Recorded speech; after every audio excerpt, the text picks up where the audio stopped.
उज्जैन को कभी उज्जैनी के नाम से भी जाना जाता था। उज्जैनी के परम प्रतापी राजा महाराज गंधर्वसेन थे। उनकी दो पत्नियां थीं। एक पत्नी के पुत्र विक्रमादित्य और दूसरी पत्नी के पुत्र भर्तृहरि हुए थे। गंधर्वसेन के बाद उज्जैन का राजपाट भर्तृहरि को प्राप्त हुआ, क्योंकि भर्तृहरि विक्रमादित्य से बड़े थे। राजा भर्तृहरि धर्म और नीति शास्त्र के ज्ञाता थे। राजा भर्तृहरि की दो पत्नियां थीं, लेकिन फिर भी उन्होंने तीसरा विवाह किया था। तीसरी रानी का नाम पिंगला था। पिंगला बहुत ही सुंदर थी और इसी वजह से भर्तृहरि तीसरी पत्नी पर अत्यधिक मोहित हो गए थे। वे उस पर अंधा विश्वास करते थे। राजा पत्नी मोह में अपने कर्तव्यों को भी भूल गए थे। उस समय उज्जैन में एक तपस्वी गुरु गोरखनाथ का आगमन हुआ। गोरखनाथ राजा भर्तृहरि के दरबार में पहुंचे। उन्होंने गोरखनाथ का उचित आदर सत्कार किया। इससे तपस्वी गुरु अति प्रसन्न हुए।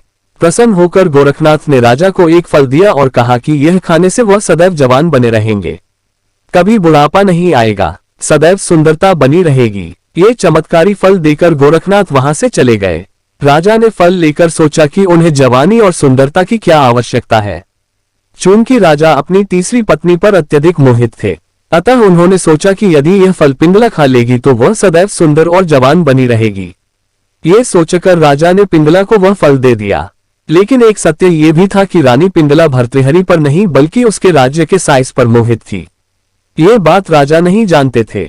जब राजा ने वह चमत्कारी फल रानी को दिया तो रानी ने सोचा कि यह फल यदि साइस खाएगा तो वह लंबे समय तक उसकी इच्छाओं की पूर्ति कर सकेगा। रानी ने ये सोचकर चमत्कारी फल साइस को दे दिया।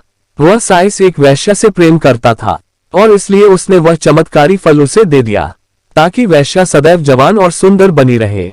वैश्या ने फल पाकर सोचा कि यदि वह जवान और सुंदर बनी रहेगी तो उसे यह गंदा काम हमेशा करना पड़ेगा, नरक समान जीवन से मुक्ति नहीं मिलेगी।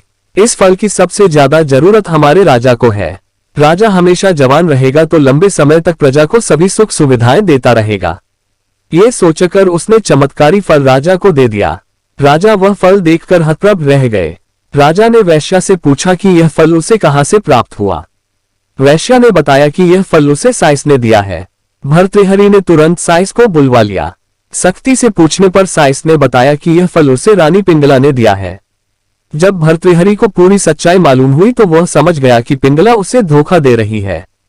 पत्नी के धोखे से भर्तृहरि के मन में वैराग्य जाग गया और वे अपना संपूर्ण राज्य अपने भाई विक्रमादित्य को सौंपकर उज्जैन की एक गुफा में आ गए। इसी गुफा में भर्तृहरि ने 12 वर्षों तक तपस्या की थी। राजा भर्तृहरि की कठोर तपस्या से देवराज इंद्र भयभीत हो गए।